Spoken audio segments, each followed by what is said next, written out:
Well, Landrum, the first thing you have to look at is, are they going to, it seems likely, hire an interim AD? And if they do, the two main candidates there would be Tim Jackson. He's the executive associate AD in charge of Tigers Unlimited, the fundraising arm of the athletic department, and then Rich McGlynn, who's the executive associate AD in charge of compliance.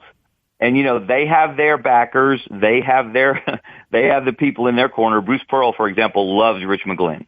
And I think would love to see Rich McGlynn in that position, if not just on an interim basis, perhaps full time. So that's most likely if they go the interim route. They have an acting AD now, but if they go the interim route, it's most likely to be one of those two guys. In regards to I don't know. But if you choose, I will say this, and this is part of Auburn's issue, the factions. You've got two on the board of trustees, for example, Jimmy Rain and Raymond Harbert aren't let's just say they're not big fans of each other. And No. they have different ideas on how to run the athletic department. And a strike against Harbert is he was a Gus guy, and he backed the big contract extension that I mentioned earlier for Gus after the 2017 season, which cost Auburn a lot of money when they decided to cut him loose after 2020. Cost Raymond Harbert a lot of money, probably. Well, so right there you've got two powerful trustees that don't see eye to eye.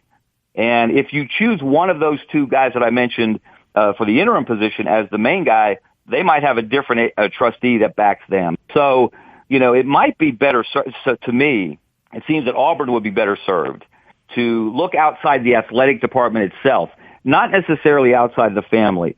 And what I mean by that, maybe there's a business person out there who has an affinity for Auburn, who has a knowledge of Auburn, that could understand the factions, understand the good qualities of Auburn, and how do you get past these internal squabbles that we see on a regular basis that for some reason they happen everywhere, but for some reason they tend to be more public at Auburn, and that leads to the conclusion, there's dysfunction everywhere. It's just Auburn being Auburn. Yeah, that's true in a lot of cases, but again, in Allen Greene leaving now, I don't believe that's the case.